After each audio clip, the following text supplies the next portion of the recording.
Hello everyone, welcome to Frightening Tales. I know you watched this video to accompany you to sleep, so if you like this video, don't forget to like, comment and subscribe. Also don't forget to tell me where you are from and what time you watched this video. Let's jump straight into the story. Today I told you about a ghost crime story. Title: Nick Carter's Ghost Story. Chapter I: The Vanishing Thief. Nick Carter's friends often ask him whether, in the course of his remarkable experience as a detective, he has ever encountered anything which could not have been the work of human hands. Few people, nowadays, will own that they believe in ghosts. Yet most of us would be less sure about it in a graveyard at midnight than on Broadway at noon. A man who can tell a reasonable story about having seen a ghost may not find many believers, but he will get plenty of listeners, for we are all eager to hear about such things. So Nick, who always likes to oblige his friends, does not deny the existence of spirits when he is asked whether he ever saw any. On the contrary, if he has the time to spare, he usually tells the following story. A broad-shouldered, square-jawed, bright-eyed young man called on Nick one afternoon, and was ushered into the study. His card had gone up ahead of him, and it bore the name Horace G. Richmond. Nick ran his eye over his visitor, and decided that he was a fellow who knew the world and was getting everything out of it that there is in it. He met Nick's eye with the air of a man who is going to do something unusual, and wants to announce at the start that he can back it up. "I have a case for you, Mr. Carter, if you will take it," he said. "State it," replied Nick. "It's a robbery case, and a mighty queer one. I don't pretend to understand it or any part of it." "Who's been robbed?" "My uncle, Colonel Richmond, or, I should say, his daughter, Mrs. Pond." "But the robbery affects my uncle perhaps more seriously than his daughter. It is on his account that I am here." "Tell the story." "I'll do it, but first let me say that whatever others may think of the case, I believe it's just simply theft. Mrs. Pond has a lot of jewelry and somebody is stealing it a piece at a time. That's my view, but my uncle's is different. He says that these robberies are not the work of human hands. Now, as for me, I try to keep my feet on the earth all the time. I want you to understand right at the start that I don't believe in any stuff about ghosts and hobgoblins. In my opinion, ghosts that steal diamonds ought to be in the jug, and will probably get there unless they turn over a new leaf. My uncle doesn't see as straight as that. Perhaps you remember that, 3 or 4 years ago, he fell into the hands of a couple of sharks who pretended to be mediums. He had always believed in spiritualism, and those crooks caught him just right. They called up the spooks of all the dead people he could think of. They got messages from the spirit land 7 nights in the week and 2 matinees. My uncle simply went wild about it. You remember? It was all in the papers. They worked him beautifully, and if I had not stepped in and exposed them just in time, they'd have got every cent he had." "That would have been quite a haul," said Nick. "Well, I should remark. He's worth more than $4 million. I tell you. Those bogus mediums thought they'd struck something very soft. However, I showed them up, and convinced my uncle that they were rank frauds. They're in Sing Sing now." My uncle did not give up his belief in spirits. He said these people are frauds. But there are others who honestly and truly hold communication with the departed. I tell you, we've had a hard time keeping him out of the hands of sharpers since then. But we've succeeded. And now, by bad luck, this queer affair has come up, and all my uncle's faith has returned. He wants to consult mediums, and all that sort of thing. That's the only serious part of it. The jewels that have been stolen aren't worth over a couple of $1,000s, all told. Of course, it's a nuisance to have such a thing happen in anybody's house, but we wouldn't care much if the mysterious circumstances were not driving my uncle's mind back to his pet delusion. What are these mysterious circumstances? Asked the detective. Why, it's like this: Colonel Richmond's aunt, Miss Lavina Richmond, was a queer old lady, who was once very rich. At that time she had a passion for collecting jewels. She used to invest her money in diamonds, just as another person might buy houses or railroad stock. Only about a tenth part of her fortune was invested so that she got any income out of it. In the last part of her life she lost all that part of her property, so that she hadn't anything in the world but her jewels. She wouldn't sell one, and there she was, as poor in one sense as a lodger in City Hall Square, for she hadn't a cent of money and yet owning diamonds and other precious stones worth nearly $1 million. She wouldn't borrow on them, she wouldn't do anything but keep them locked up, and so she had to depend absolutely on my uncle for the necessities of life. He didn't mind that, of course, for he had plenty. She lived at his house, and eventually died there. She and my uncle never got along well, in spite of his kindness to her, and she had no friends except a Mrs. Stevens and her daughter. They're related to the Richmonds, but the money is all in the Colonel's branch of the family. Mrs. Stevens and Millie, her daughter, are poor. They have just enough to live on. The Colonel would take care of them, but they won't have it. They're too proud. Now, everybody thought that old Miss Lavina Richmond would leave her tremendous pile of diamonds to Millie Stevens. Indeed, Miss Richmond used to say so continually. I've heard her say, in the Colonel's presence, that Miss Stevens should have the jewels, that such was her wish. Well, she died suddenly a year or more ago, and the only will that could be found was dated many years back, and left everything she possessed to the Colonel's daughter. It was the greatest surprise that you can imagine. We all knew that such a will had been made, but we hadn't the slightest idea that it still existed, and that she had made no other. On the contrary, we knew positively that she had made a much later will in favor of Millie Stevens. But the document couldn't be found, and so the old one was submitted for probate. The Colonel expected a contest, but the Stevenses did not make a murmur.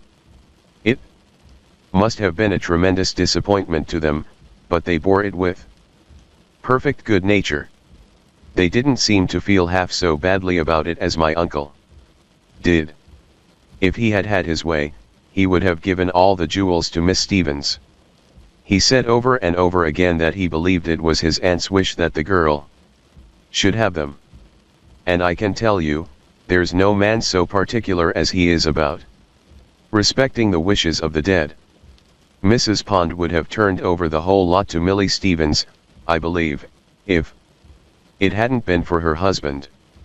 Mr. Pond isn't a rich man, and he didn't feel that he could afford to yield up $1 million worth of property that had been thrown at him in that way. And, to speak plainly, he isn't the sort of man to let go of anything that comes within his reach.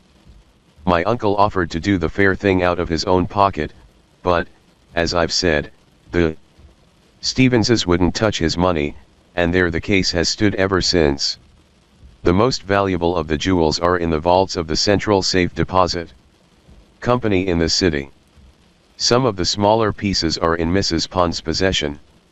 She is a woman who likes to wear a lot of jewelry, and, by Jupiter, she can do it now if she likes, for she owns more diamonds than the Astors. Mr. and Mrs. Pond live in Cleveland. Mrs. Pond, as I've told you, is now visiting her father. You know he bought the old plumber place on the shore of Hempstead Harbor, Long Island. She has been with him about 2 weeks. She has 2 rooms on the 2nd floor of the house, a sitting room and a bedroom. The bedroom opens off the hall. It has only one other door, which leads to her sitting room. The first robbery occurred on the 2nd day after she had arrived. It was late in the afternoon. Mrs. Pond had been out riding.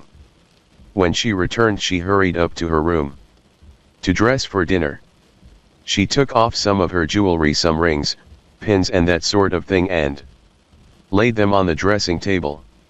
Then she went into her sitting room. Remember, I'm telling this just as she told it. How much of it is fact and how much is hysterics I can't say.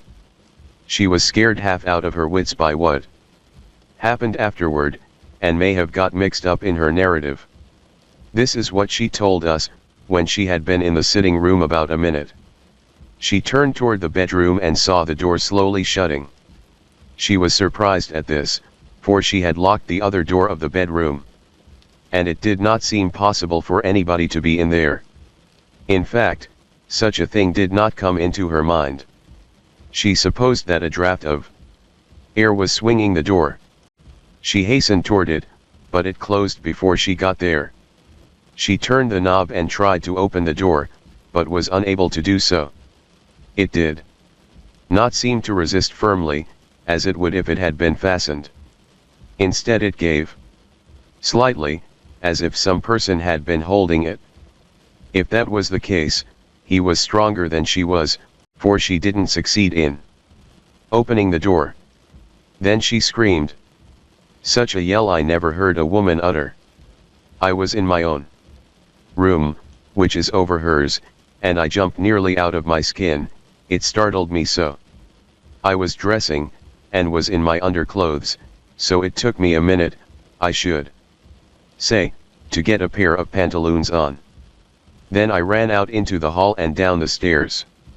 At the same moment my uncle ran up from the ground floor. I mention these facts, because they seem to me to be important. You see, we approached that room by 2 ways, by the only 2 ways except that by which Mrs. Pond came. Just as I got to the hall door of her bedroom she opened it, and fell into my arms in a faint. She lost consciousness only for a moment, and, on coming to herself, she cried out that a thief had been in her room. By this time there were 3 or 4 servants in the hall below. One of them stayed there by my uncle's orders. The others went outside and made a circuit of the house. We led Mrs. Pond back into her room, and she pointed to her dressing table. There lay 2 or 3 rings and a pin, but the most valuable ring that she had put there was gone.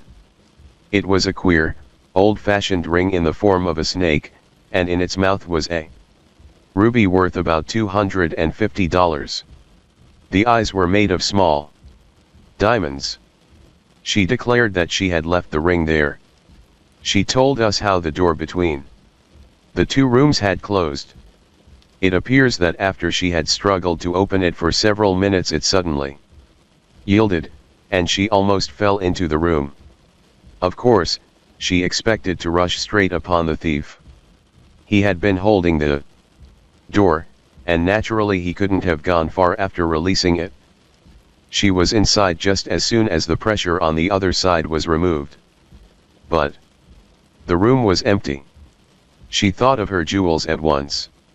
She rushed to her dressing table, and instantly missed the ruby ring. Now, that's all there is to it. We hunted high and low for the thief, and did not find a trace of him. How did he get away? That's where I give up the riddle. The door in the hall was locked on the inside, and practically guarded by my uncle and myself. At the other door stood Mrs. Pond. There is only one window. It looks out on a sort of court with the house on 3 sides of it. A man with a wagon was almost under the window all the time. He was delivering groceries to the cook. It's absurd to suppose that anybody got in or out by that window. No thief would have been fool enough to try it at that time of day, and, as I've told you, there were two persons who would have been perfectly sure to see him if he had. And he couldn't have got in or out without a ladder. I admit that it looked very queer. What do you make of it, Mr. Carter? Are you sure the ring was really taken? Couldn't she have been mistaken about it? That's the idea that occurred to me. But it happens that when Mrs. Pond came back from the drive, my uncle banded her out of the carriage, and he distinctly remembers seeing the ring on her finger. She went straight to her room, and she couldn't have lost the ring by the way. For there was a guard ring on the outside of it, and that we found on the dressing table. Of course, we hunted for the ruby ring. We took up the carpets, we made such a search as I never saw before. The ring was not there. I don't think there's a shadow of doubt that the ring was stolen, but I can't form an idea of how it was done. The more I think about it, the more confused I get. To my mind, the queerest part of it is that somebody held the door, and then let go of it and vanished in a quarter of a second. How are we going to explain that? Didn't the thief put something against the door? I thought of that, and tried to work out that theory, but it's impossible.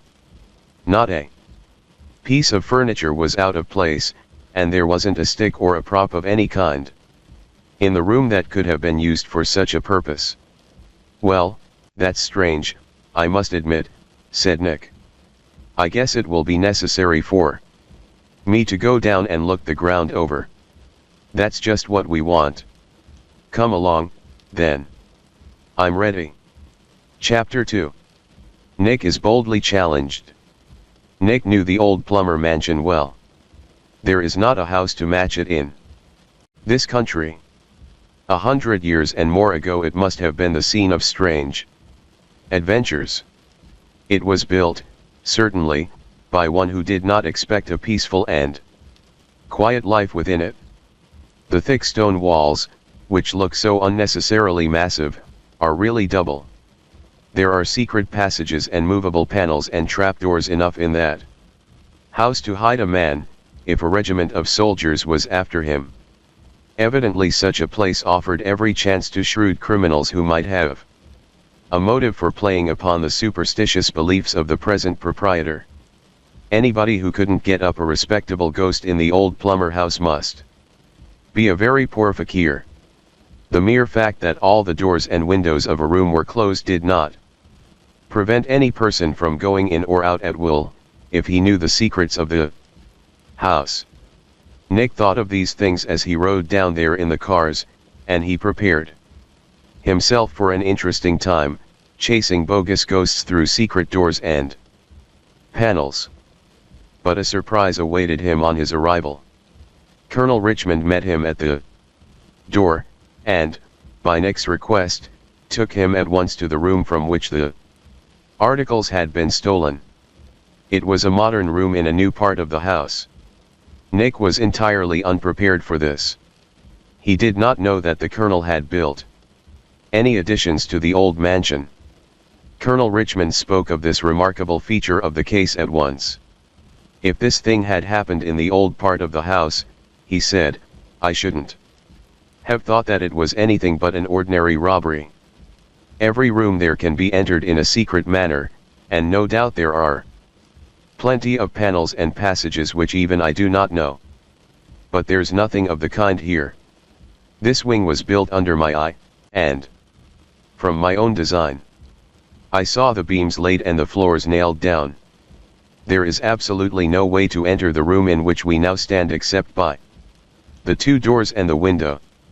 My nephew has told you about the robberies.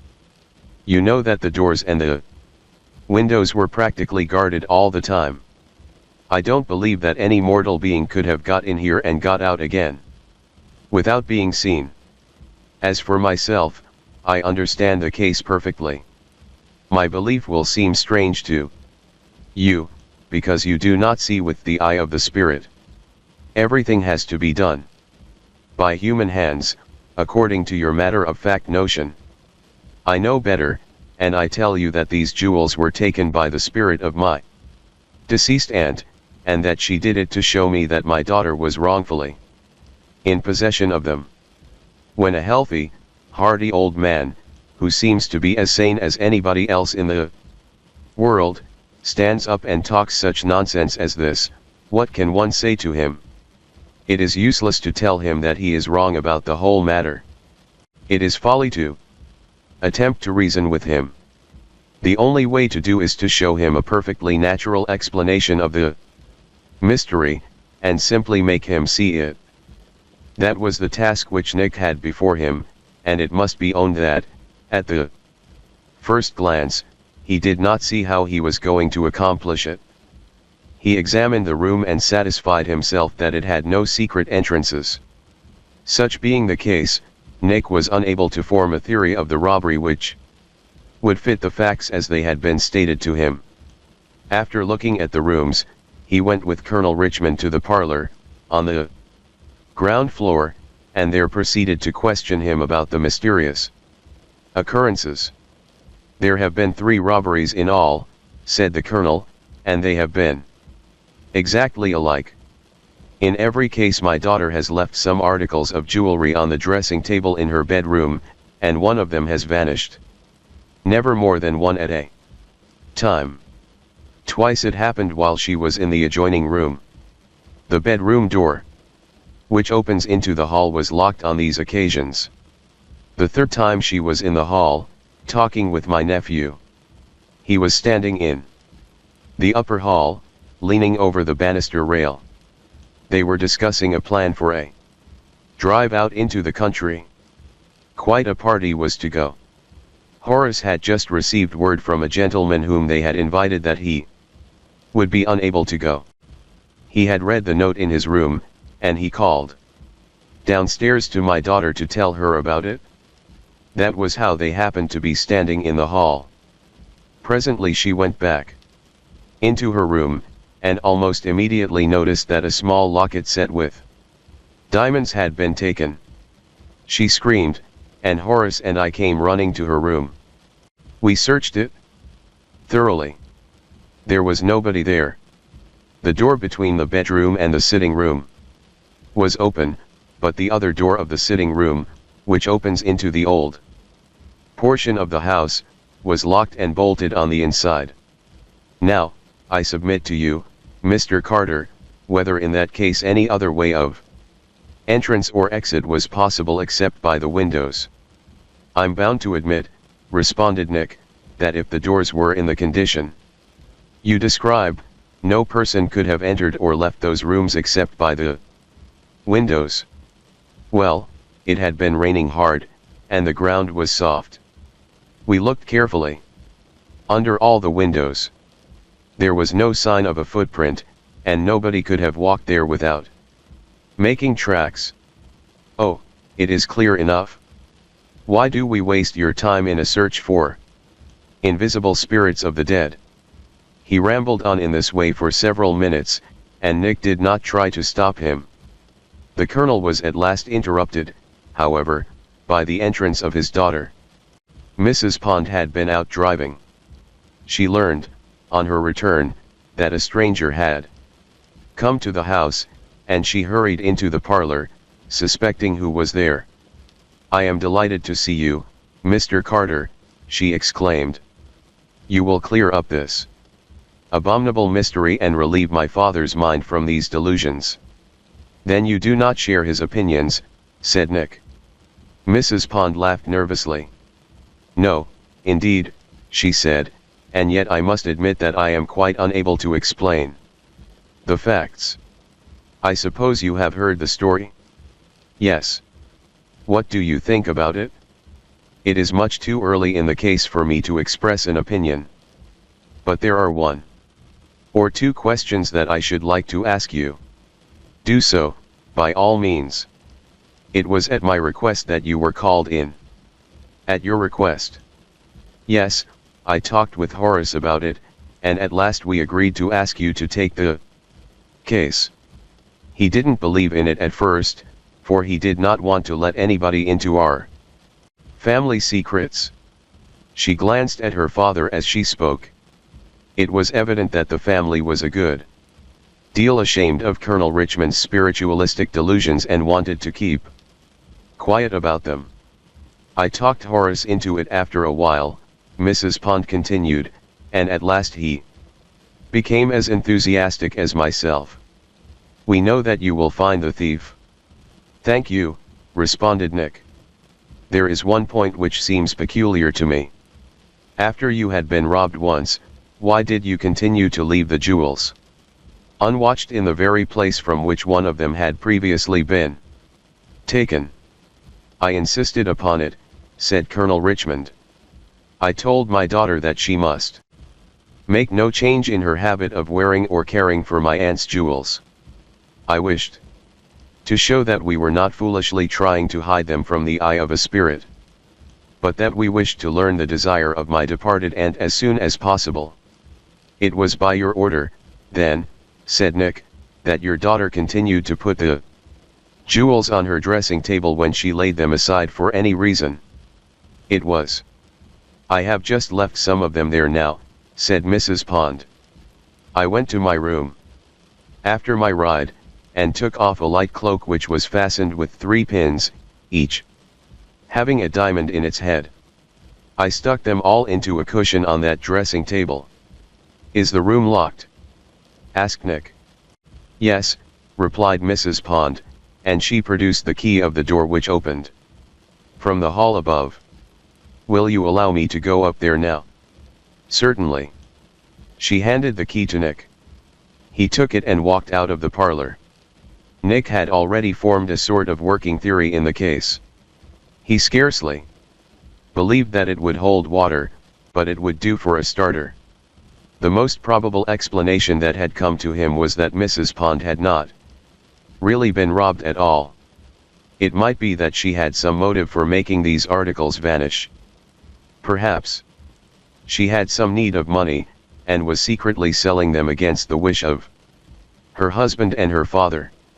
So, when Nick took that key and went toward that room, he did not expect to find the 3 diamond pins in the position described by the lady. He found the door locked, and he opened it by means of the key. Then he locked it behind him, leaving the key in the lock. He turned at once to a dressing table. The 3 pins were there, just as Mrs. Pond had said. Nick laughed softly to himself. That looks bad for my first shot at this queer case, he said, but perhaps she didn't dare work the game while I was in the house. He glanced out of the window of the room. 2 servants were in the yard. They seemed to be explaining the robberies to a new driver of a groceryman's wagon, for they had one of his arms apiece, and were pointing to the window. Nick walked into the sitting room, and spent some minutes examining the walls, and especially the door leading toward the old part of the house. He found nothing at all to reward his search. There absolutely was no secret entrance. The detective decided that nothing further could be done in that room. He walked toward the other. To his astonishment, he found that the door had been closed while he had been busy with his investigations. He sprang against it. The door yielded a little, and yet he could not open it. Some person stronger than he seemed to be holding it on the other side. He drew back for a spring. That door would have gone to splinters if it had stood in his way again. Instead, it swung open the instant he touched it, and the force of his lunge took him nearly to the middle of the room. In an instant he was on guard, but he saw no one. The room was quiet, and it was empty. The door into the hall was locked as he had left it. All was the same, except that on the dressing table was the cushion bearing 2 diamond pins instead of 3. The robbery had been done, as one might say, under the nose of the greatest detective in the world. Well, this takes my breath away, said Nick to himself. It's the nerviest challenge that ever was sprung on me. Chapter 3. How Nick found the jewels. It certainly looked like sheer recklessness for this thief, whoever he might be, to play his game on Nick almost at the very moment when the great detective appeared upon the scene. Shrewd as Nick was, he had not expected this. His first thought, as the reader knows, was that it was a bold challenge, the defiance of a nervy criminal who thought himself absolutely safe from detection. But a moment's reflection made this seem less probable. Was it not more natural to suppose that this event proved that the detective was unknown to the thief? Such being the case, Colonel Richmond, his nephew, and Mrs. Pond were acquitted at the start. It may seem ridiculous to suspect them, in any case, but so strange was the nature of this affair that Nick gave nobody the credit of certain innocence. Colonel Richmond was certainly very nearly crazy on one point.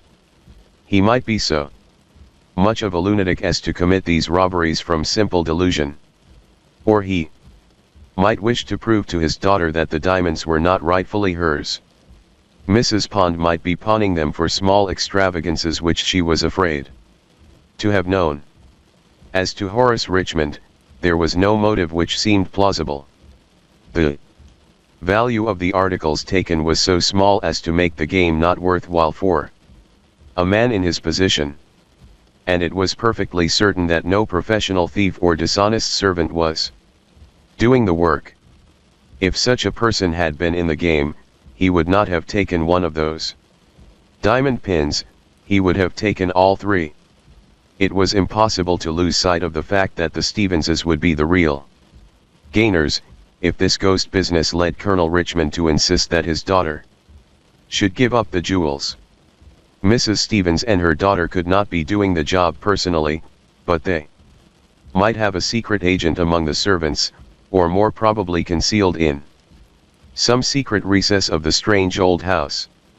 Nick resolved to go to see Mrs. and Miss Stevens without delay. He hoped to judge by their conduct whether they knew anything about the robberies. These thoughts passed through his mind in a flash. He quickly searched the room to be sure that the thief was not concealed in it, and then descended to the main hall.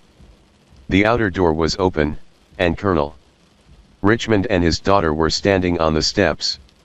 Just as Nick joined them, Horace Richmond strolled up. They all stood looking at a carriage which was coming up the driveway.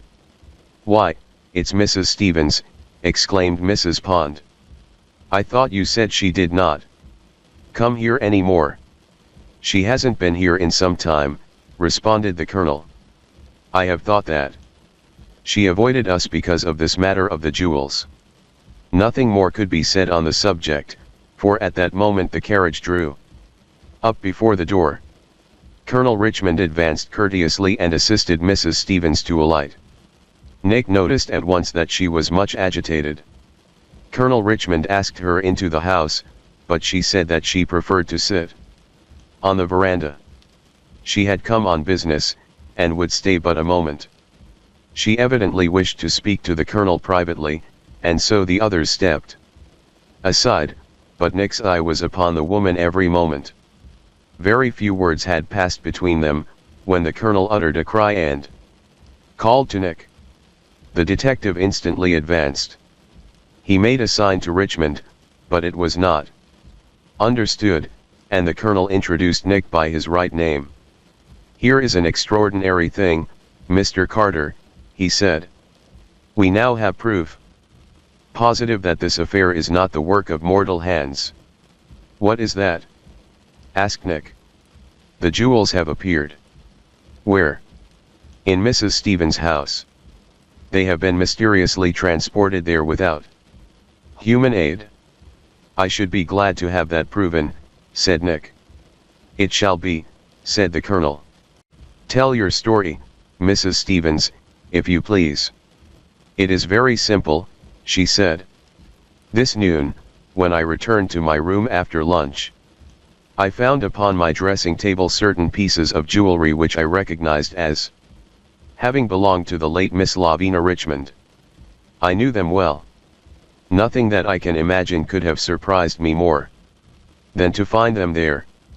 I have no explanation to offer. I can't explain how it happened."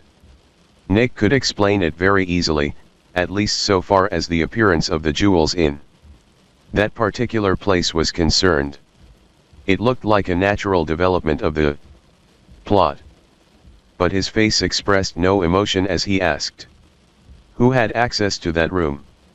"Nobody," replied Mrs. Stevens. "It was locked." "Is it customary for you to lock your bedroom door when you go to lunch?" "No, it is quite unusual.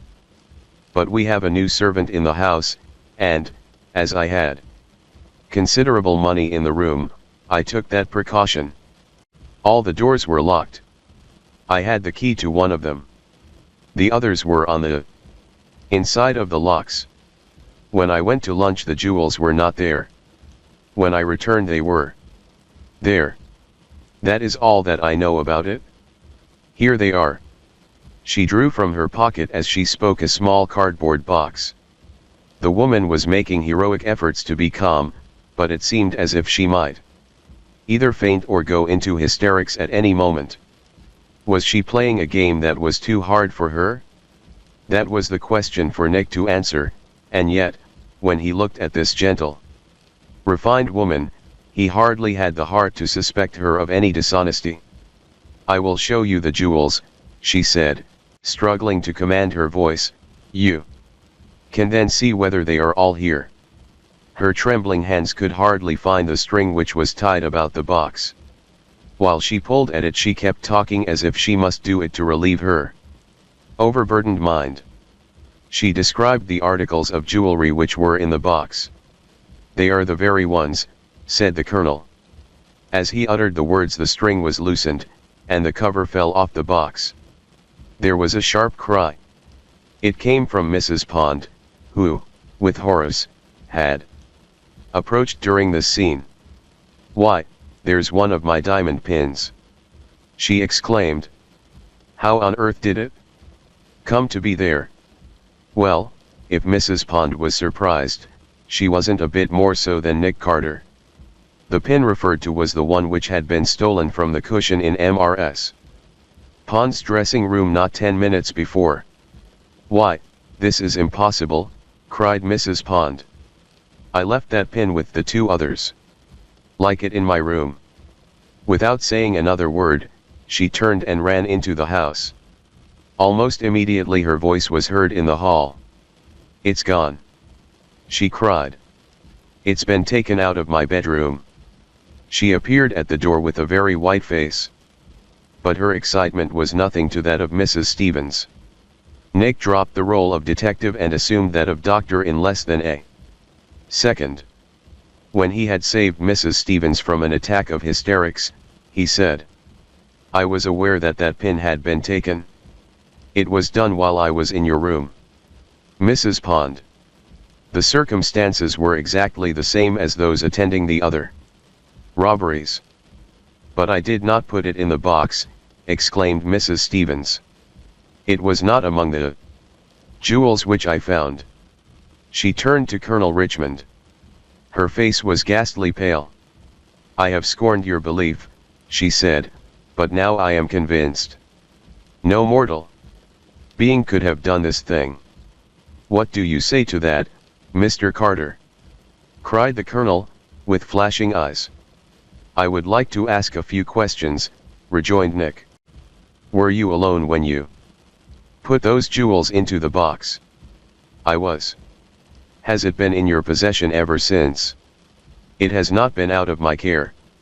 "Did you tell anybody about the finding of the jewels?" "Nobody." "Please describe everything that happened after you found them." "I was, of course, greatly agitated. I did not know what to do. For some time I sat staring at the jewels and trying to think what was my proper course. At last I took this box from a drawer of my dressing table and put the jewels into it. Then I called to the servant who was in the dining room, and asked her to see that the carriage was got ready, for though it is a long drive, I had resolved to make it, because I felt safer in that way." "Did you go out of your room to call the girl?" "Only into the hall." "Who could have got into your room while you were out?" "Nobody." "Where was your daughter?" In her own room. How do you know? I called to her after I had dressed, and she answered me. I told her that I was. Did you meet anybody on the way over who spoke to you or came to the side of the carriage? Nobody. That is all I wish to ask. In fact, Nick had no more questions. He was really at a loss for an explanation of this strange occurrence. If the pin had been taken from the room, by a person concealed in the house, it might have been possible that that person had escaped from the grounds unseen, and had given it to Mrs. Stevens. There was hardly time for such a trick to have been done, but in so strange a case, every possibility was to be considered. If such a thing had been done, it must have been very near to the house. The thief must have known when Mrs. Stevens was coming, or she must have waited for him just outside the Colonel's grounds. There was a place where the road was heavily fringed with trees, not more than 100 yards from the Colonel's gate. The trick must have been done there, if at all. Nick resolved to settle this small point, if possible, immediately. It was of no use to ask the man who had driven Mrs. Stevens' horse. Of course, he would lie, if there was any need of it. So Nick excused himself from the group on the pretext that he was going to search Mrs. Pond's rooms again. He remembered that just after Mrs. Stevens had arrived, a wagon belonging to the Colonel had driven into the grounds. He quietly looked up the two servants who had been in this wagon. They told him that they remembered seeing Mrs. Stevens drive up. She had passed them on the road. They had had her carriage inside for a mile before it turned into Colonel Richmond's grounds. Her horse had been driven at a good pace. It had not stopped. Nobody had approached the carriage. Nick was convinced that the men were telling the truth. Then how had Mrs. Stevens obtained that pin? Her possession of the other articles might be explained, but the pin was a stickler. Chapter 4. Millie Stevens. After questioning the two men whom he had found in the stable, Nick walked toward the house. On the way he met Horace Richmond. "Mrs. Stevens has gone home," said Horace. "She would not remain for dinner. Although she has such a long ride before her.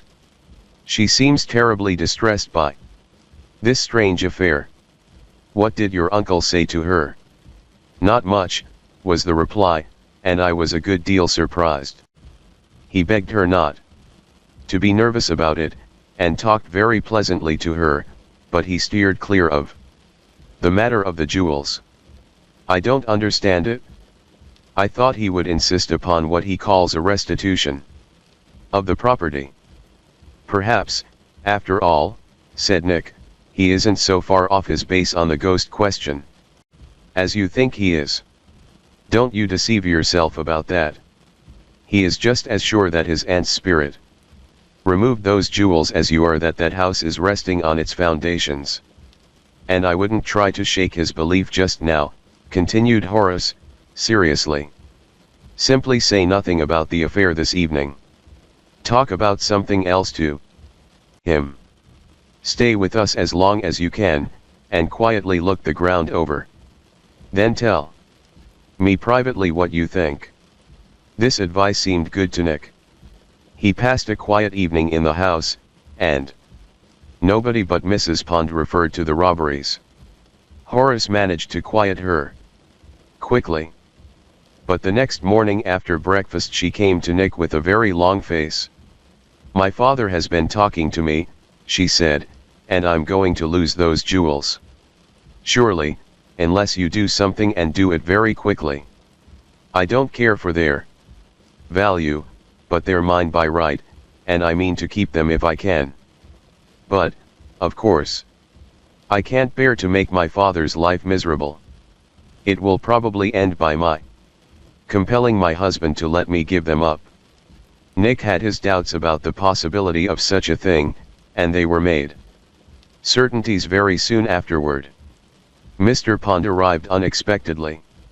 When the story was told him, he danced the War dance, as our young friend Patsy might have expressed it. You don't seem to realize the importance of this matter, he exclaimed. Why? It's $1 million robbery, that's what it is. If we give up the jewels, the colonel will give us their value.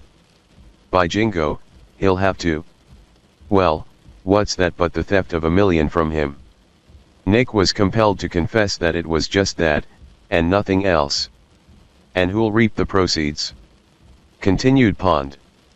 Why, the Stevenses, of course. Nobody else gets anything out of it. They're playing on the colonel's superstitions for $1 million stake.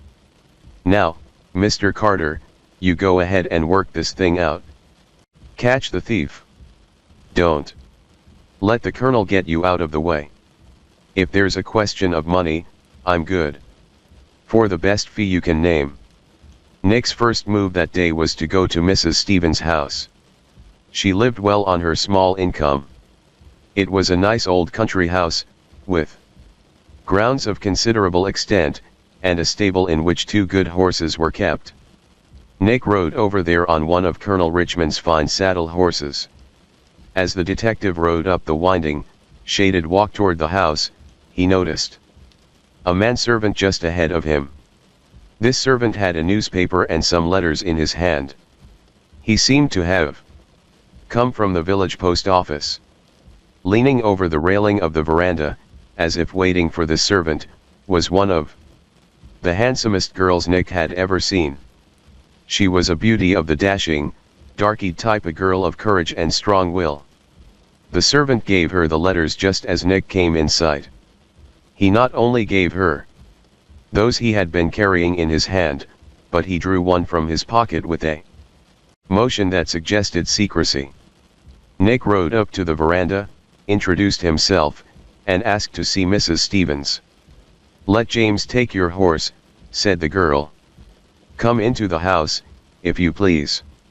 I will speak to my mother." Nick went into the cool and pretty parlor. Miss Stevens left the room for a moment, and then returned with her mother. The detective spoke of the occurrences of the day before, and requested permission to see the room in which the jewelry had so mysteriously appeared. While they were talking thus, it happened that Miss Stevens drew her handkerchief from her pocket, and as she did so 2 little pieces of paper fell to the floor. "So she's read that letter, and torn it up so soon," was Nick's silent comment. Almost immediately Miss Stevens said, "There's the mail on the table, Mother. I forgot to give it to you. There are several letters." Mrs. Stevens glanced at the addresses. "They are all for me," she said. "Was there nothing for you?" "No, indeed," cried the girl. "There's nobody who writes letters to me." "Lies to her mother, does she?" said Nick to himself. "Well, it begins to look bad for her." Miss Stevens did not notice the bits of paper on the floor, and Nick by clever work succeeded in getting possession of them. Then, by Mrs. Stevens' permission, he went to look at the room already referred to.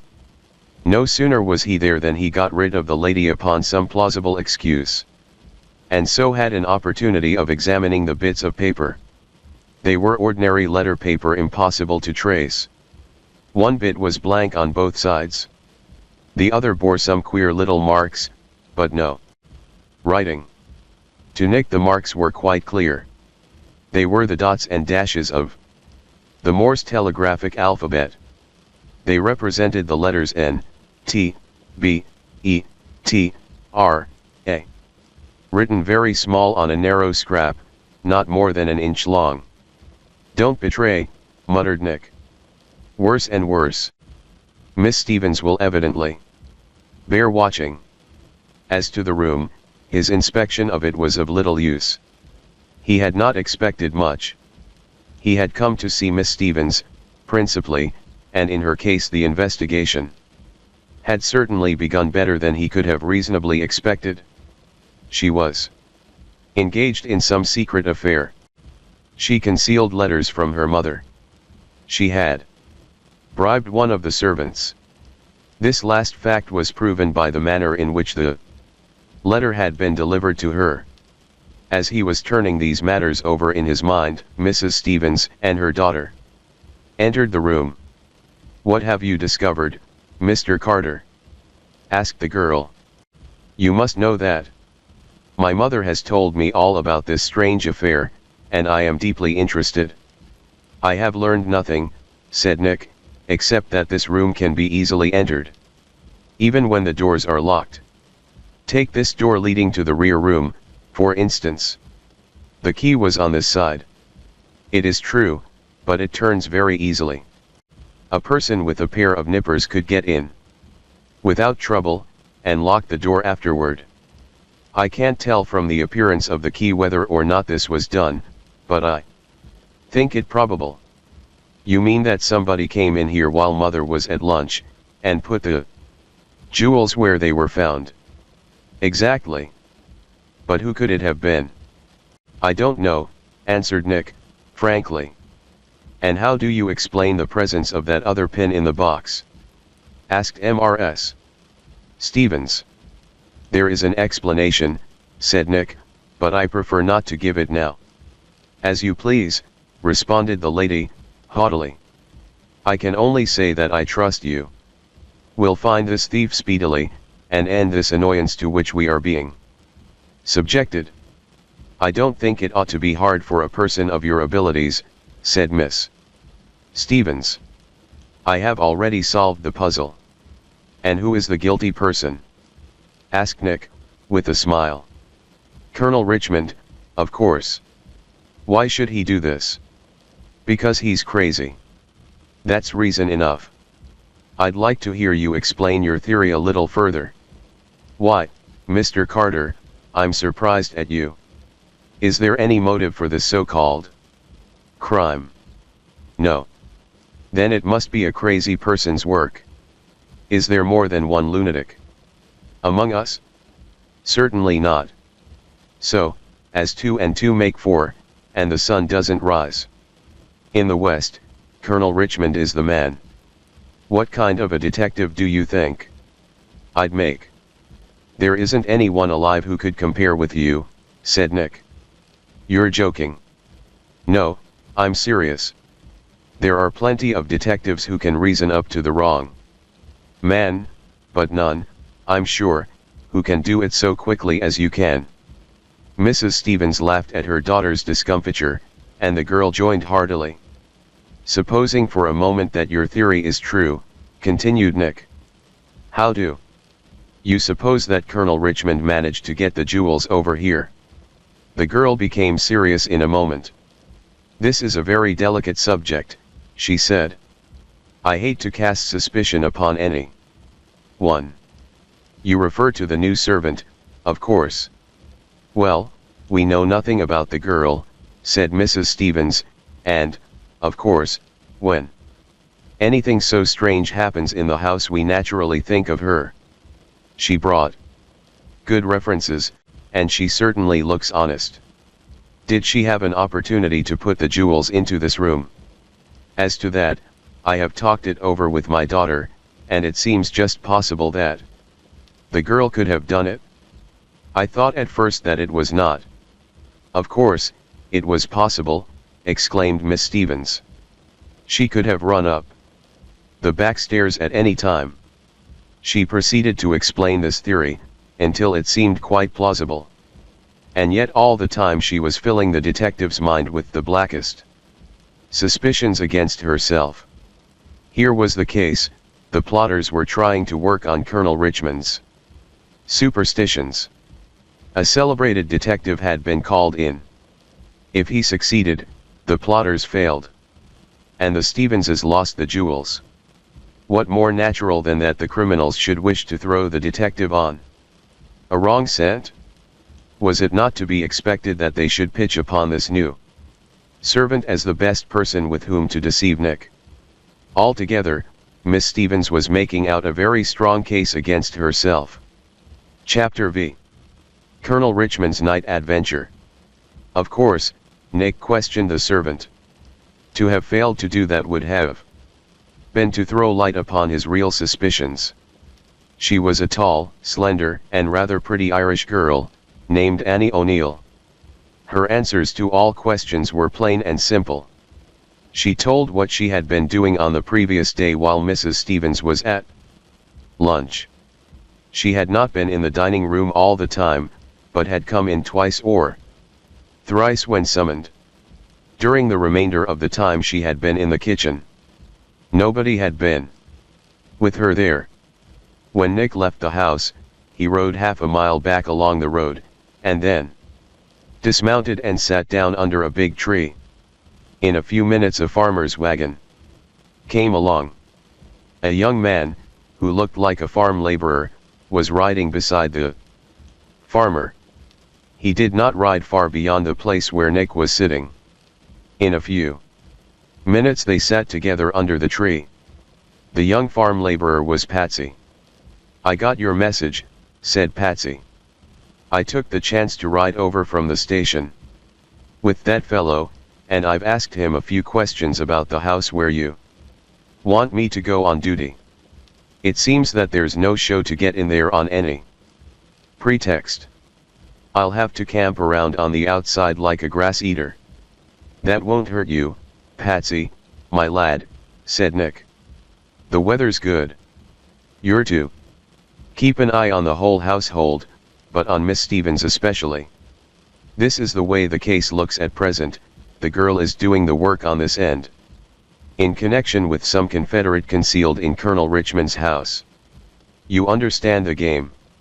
It's to work the spirit racket on Colonel Richmond until he buys the jewels from his daughter or her husband, and gives them to Miss Stevens. You must watch for the system by which she communicates with her Confederate in Richmond's house. They work the mails, but there must be some quicker means to use in emergencies. Try to snare a letter, or get a sight of the other party. And be sure not to jump at conclusions, Patsy. I've told you how the case looks. But it may be any other way. I haven't begun to work down to it yet." Nick mounted his horse, and Patsy strolled away in the direction of the Stevens house. When the detective got back to Colonel Richmond's, it was well along in the afternoon. He spent the remainder of his day in exploring the secret recesses of the old house. It was, indeed, a marvelous place, and Nick got a very high opinion of the ingenuity of the man who had designed its mysterious passages. He got little else, however. One or two discoveries he certainly made. They were important as indicating that somebody had recently been in the secret passages. There was nothing to show what that person had been doing there, but the probability was, of course, that he had concealed himself in the old part of the house while preparing for his operations in Mrs. Pond's room, or while escaping from them. These indications were very vague, and did not point to the principal in this affair, that mysterious thief who worked invisibly and by such strange methods. After dinner Horace Richmond took Nick aside, for what he termed a discussion of this ghostly rot. "The very devil is in this business," said Horace. "The servants are getting scared out of their wits. They all sleep in the old part of the house, you know, and there isn't one of them who hasn't some story to tell of what goes on there in the night. Some of these yarns are the old-fashioned business about sighs and groans, and doors opening and shutting without anybody to open and shut them. But under it all I must say that there seems to be a basis of fact. There's John Gilder, the coachman. You've seen him. Does he look like a man who can be scared easily?" "I should say not," laughed Nick. "He looks to me like a Yankee horse trader, who is too intimate with the devil and his ways to be at all alarmed about them." "Just so. Well, John Gilder came to me today, and told me just as calmly as I'd tell you the time of day, that he'd seen the ghost of Miss Lavina Richmond. He saw her right in this room where we are now. They had gone to the large dining hall in the old mansion. Horace sometimes used it as a smoking room, but otherwise it was seldom visited, except when the house was full of guests and all the old part was thrown open. It was a long and high room, finished in dark wood, and decorated with moldering portraits in the worst possible style of art. At one end was a gigantic fireplace, which was closed by a screen of boards. He told me, continued Horace, that he was passing through here late last night. Near midnight, he said, and that he saw Lavina Richmond standing just about where you stand now. He came in by that door, behind me, and she was directly facing him. He says that he didn't move or yell, or do anything, but just stood staring at her. She paid no attention whatever to him, but passed across the room and went out by that other door, which opened as she approached and closed after her of itself. Then he ran for his room. He claims that he wasn't scared, only a bit nervous. You can believe that if you want to. I tell you that he was scared, so that he won't get over it in a year. If it wasn't for that, I might think he was lying, but when a man like Gilder quietly invites the footman whom he always hated to take half of his bed for a few weeks, it's a sure thing that he's seen something out of the ordinary. And the footman, as I learn, was mighty glad to accept the invitation, for he's been having a few experiences of his own. Now, Mr. Carter, you and I believe that these things are done by some clever trickster. It may be that some bogus medium who used to get the Colonel's good money away from him, wants more of it, and is taking this means of driving my uncle back to the fold of true believers. I'm beginning to believe that that may be the fact. But whatever it is, the case is almighty serious. Here's a nice old man, living happily, and gradually getting away from his delusion. Here's an agent of the devil trying to drive this old man back to his delusion, and make a lunatic of him, for that's what the doctor says will certainly happen. I say it's too bad, not to mention the jewels at all. Now, what are we going to do about it? Catch the rascal, said Nick, promptly, and catch him mighty quick. Well, I hope you'll succeed. I tell you, Mr. Carter, I feel toward Colonel Richmond all the affection that I would give my father, if he were alive, and I can't bear to see him driven out of his wits in this infernal way. Have no fear, said Nick, we'll save him. This trickery with the servants may give us a chance to catch our man. They returned to the parlor in the new part of the house. Colonel Richmond was not there. Where is he? Asked Horace, anxiously, of Mrs. Pond. He has gone to his room. He said that the excitement of this affair had worn him out completely. Horace looked relieved. Nick said that he, too, would go to his room. He went, but he did not remain long in it. He had a fancy for a quiet stroll around the house on the outside. It would be interesting to know whether anybody entered or left it during the night. One of the secret passages of the old house communicated with a sort of tunnel, which had its outer extremity in an old well about 20 yards away. This tunnel had caved in long before, but had been restored by Colonel Richmond, who wished to preserve all the old-time peculiarities of the place. The inner end of it had been closed by a strong door, so as to prevent anybody who might have the secret from entering in that way, but Nick was strongly of the opinion that it would not keep out the persons who were haunting the house in case they desired to come in. If anybody was going in and out secretly, this seemed to be the readiest way, so Nick had resolved to watch the well that night. A little house with sides of lattice work had been built over it, and vines covered it. Nick stealthily crept into its shadow, and prepared for his vigil. But it was not destined to be a long one. He had not been there 10 minutes before he saw a figure hastening along one of the numerous paths which wound through the grounds. This person evidently wished to avoid observation, and that was enough for Nick. He immediately started in pursuit. He trailed his man to the edge of the colonel's grounds. During this pursuit the man kept in the shadow of some trees, and Nick had no opportunity to see him clearly. But as the man stepped out into the highway, a ray of moonlight fell upon him. And Nick recognized him in an instant. It was Colonel Richmond. Why this man should be leaving his own house by stealth and under the cover of darkness was an interesting problem.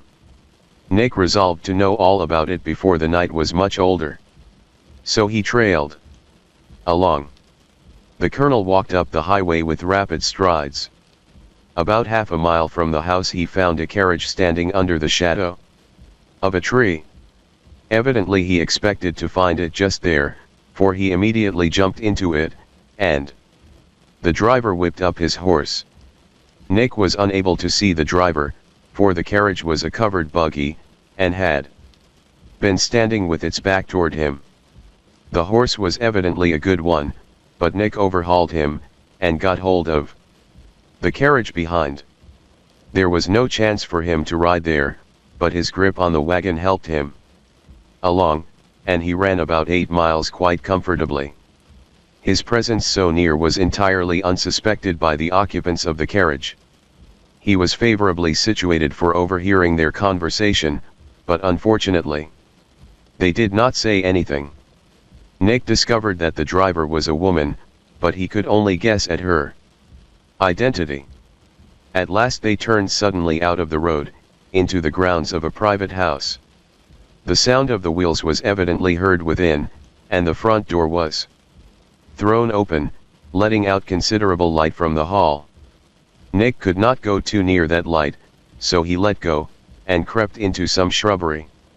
The carriage drew up before the door, and the colonel and his companion hurried into the house, leaving the horse tied. The detective failed to obtain a good view of the woman or of the person who had opened the door. The latter seemed to be a servant. When the door had closed, Nick crept up.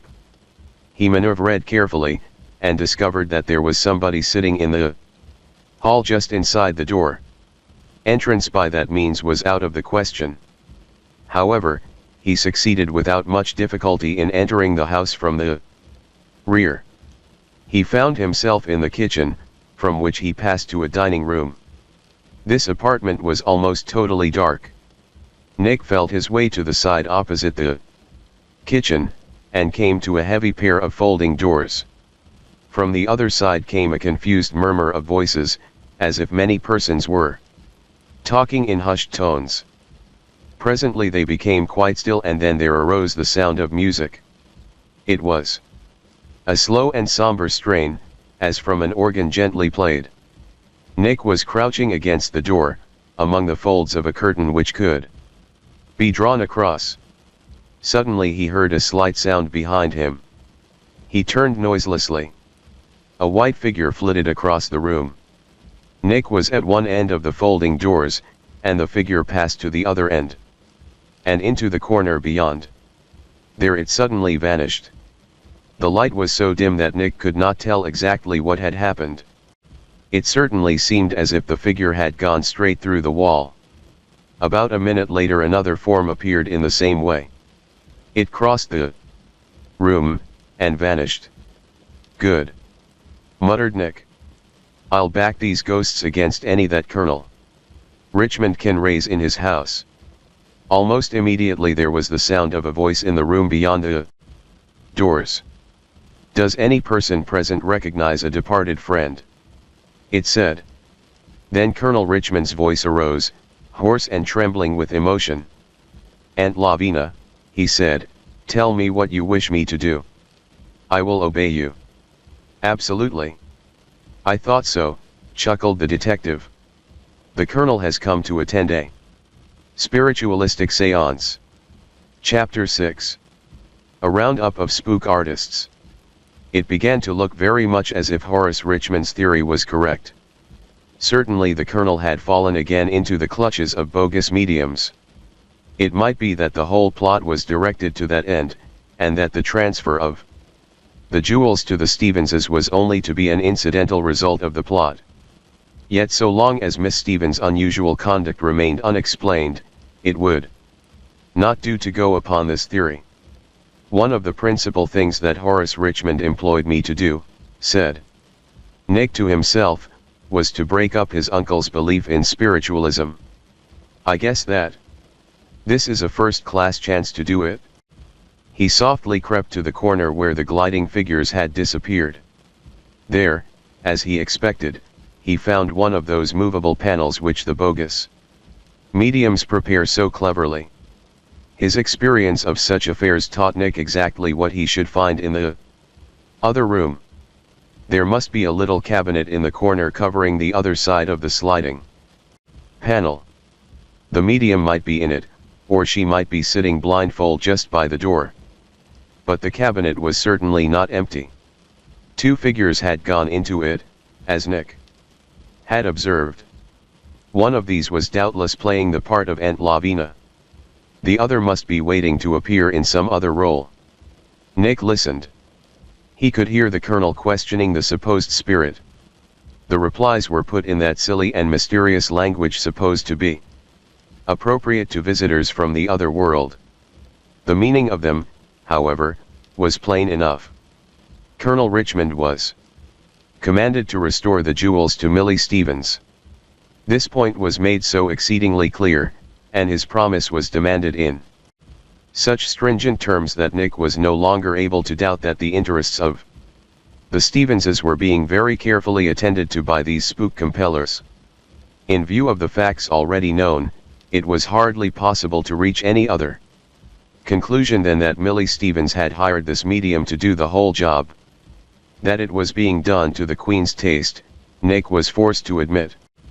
Yet he couldn't help being sorry to believe that such a charming and beautiful girl as Millie Stevens should be mixed up in such a dirty business.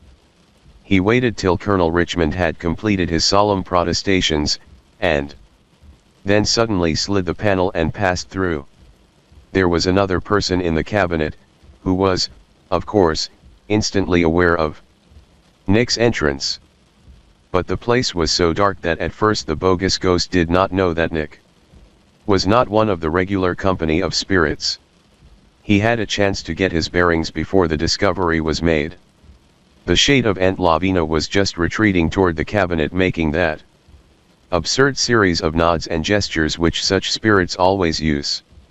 Nick could see this performance through an aperture in the side of the cabinet. He instantly leaped out, and grappled with the spook. Then there was an uproar. The whole room was in indescribable confusion. Somebody turned up the light. For an instant Nick, grappling with the spirit, saw Colonel Richmond. The Colonel had not been given a private séance. Possibly he had not desired it. He had come with a dozen other victims of the same delusion. He had been given a seat a little in the rear. Before him, as is usual, was a row of persons who were in the game. The space where the spirits appear is always encircled by such a line as a guard against possible attempts at exposure. Of course, everybody in the room was on his feet. Some of the front row people were rushing upon Nick. Others had crowded around Colonel Richmond so closely that Nick was afraid he might not fully see the exposure of this fake. The person whom Nick had seized was not a woman, as might have been expected, but a man. He was of short stature, but surprising strength. Even in the mighty arms of the detective, he managed to struggle vigorously, and for a moment prevented Nick from tearing away the white and ghostly wrappings. But a complete expose could not have been long delayed. In spite of the odds against him, Nick was certain to come out ahead. He called out to Colonel Richmond. Look at this. It's a man." Just at that instant a tall man who had been standing beside the female medium, and acting as master of ceremonies, seized an ornament from the mantelpiece, and hurled it not at Nick, as the detective expected, but at the lamp in the corner of the room. This lamp had been turned up by one of the timid believers as soon as the row began. The missile which the spiritualistic bouncer hurled was well directed. It smashed the lamp to fragments, and the room for a minute was dark. Then another light flashed up. The broken lamp had set fire to the window curtains. The scene hadn't been what one would call peaceful before, but it had been nothing at all to what it became when the fire leaped up. Pandemonium broke loose. Doors and windows were burst out, and everybody rushed toward the outer air. Among the last to emerge was Nick. He held the bouncer in one hand and the ghost of Aunt Lavina in the other. Both of them were very badly used up. When the detective dropped them on the lawn, they made no attempt to rise. Some of the medium stool pigeons were beginning to get their wits together, and were making preparations for putting out the fire. Nick yelled to them, and pointed to a line of garden hose on the lawn.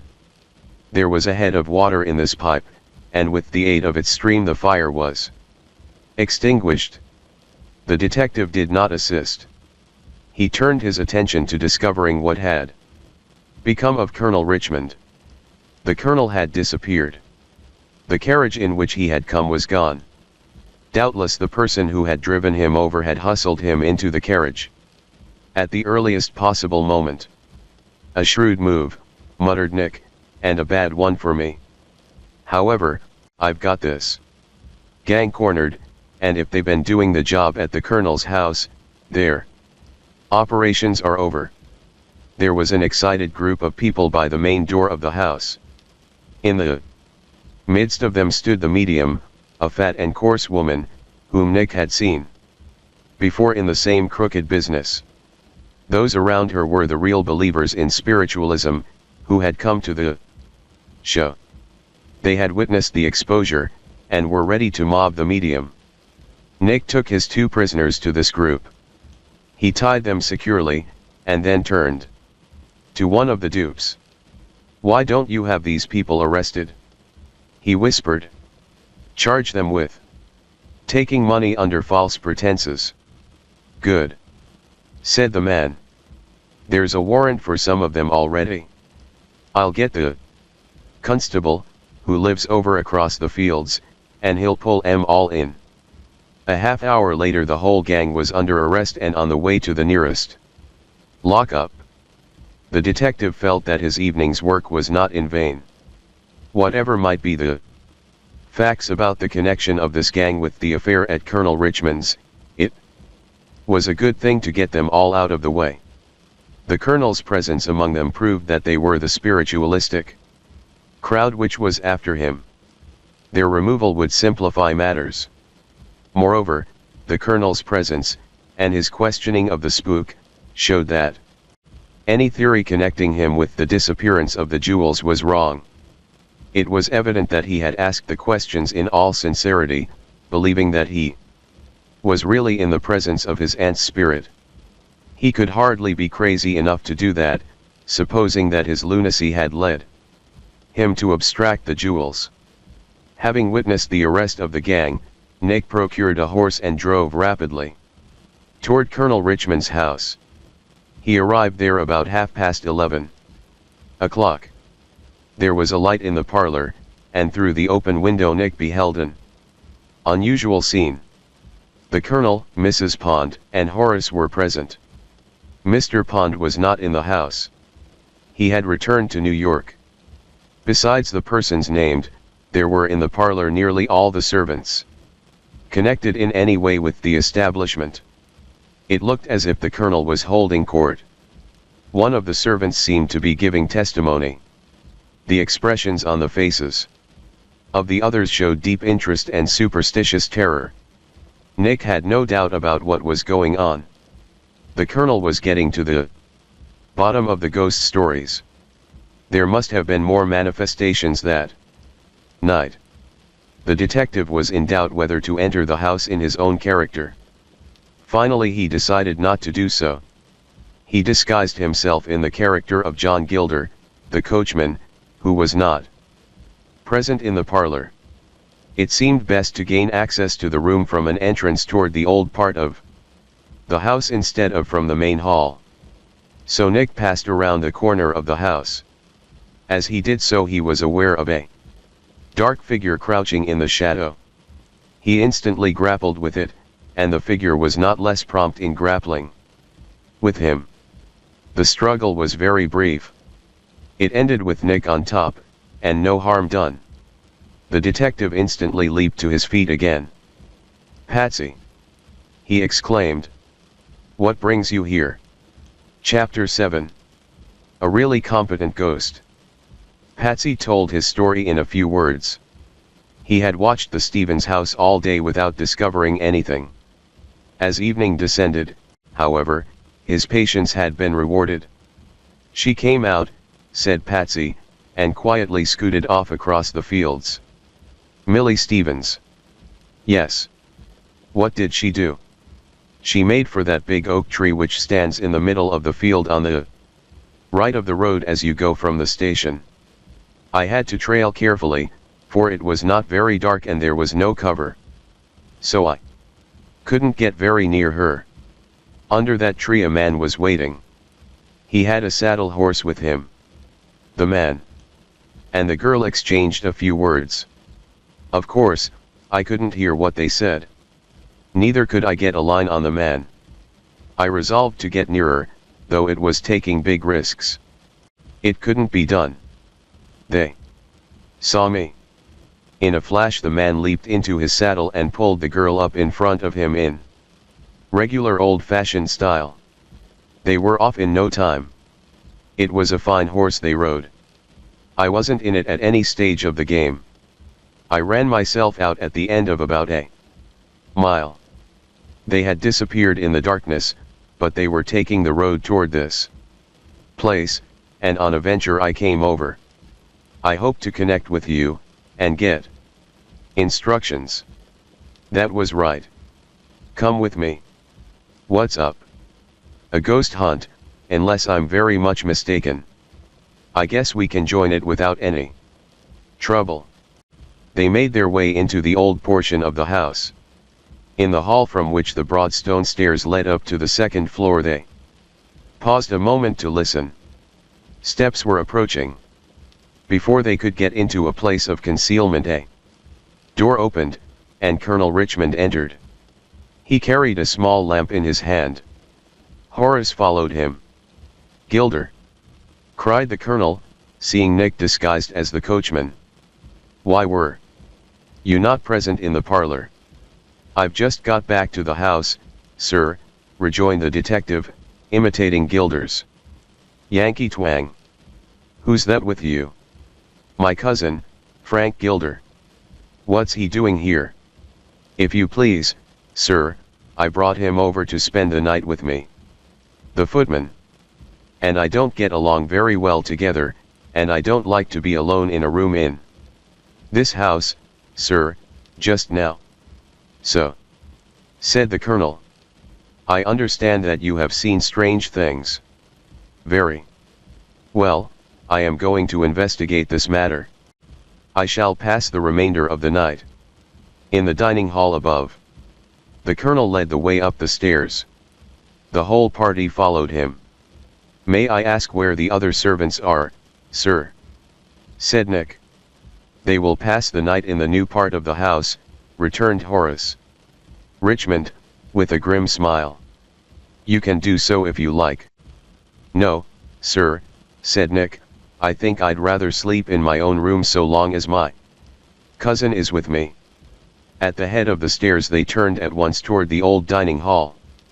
It was proper for Nick to follow, for the nearest way to Gilder's room led in that direction. It was exactly midnight when they opened the door of the old dining hall. A cool breath of air swept out upon them, for the thick stone walls of this part of the house resisted the hot weather, and this room had been kept closed. The colonel shivered slightly in the draught. He paused on the threshold for a moment, and looked into the room. It was lighted except for the feeble ray from the lamp only by the faint moonlight, which found its way in through the hall and narrow windows, partly overgrown with clinging vines. The whole party entered. The colonel set his lamp upon the sideboard. He turned to speak to the supposed gilder, probably with the intention of sending him at once to his room. But at that moment the lamp suddenly went out. With a low cry the colonel sprang toward it. The lamp was not there. It had been removed. The room was almost totally dark. The colonel lit a match. There was no sign of the lamp. It had utterly vanished. As the burned match fell to the floor, a beam of light suddenly shot across the gloom. And there, before the old-fashioned fireplace, stood a figure corresponding in every particular to Lavina Richmond as she appeared in a portrait painted just previous to her death, and hanging at that moment in the colonel's room. There was no sound in the room except the labored breathing of the excited old man, whose faith was now fully justified to his mind. He was gazing straight at this apparition. It was veiled, and the heavy folds of a black silk dress in the style of many years ago hung loosely about the form. Immediately a white hand appeared. The veil was lifted, disclosing the thin and pale face of a woman of advanced age and feeble health. The likeness of Lavina Richmond was perfect. The colonel tried to speak, but his voice stuck in his throat. Slowly the veil descended. Nick made a sign to Patsy, who had pressed up a little in advance.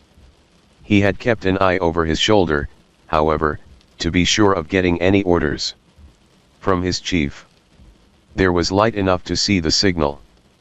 Patsy sprang forward toward the spectre.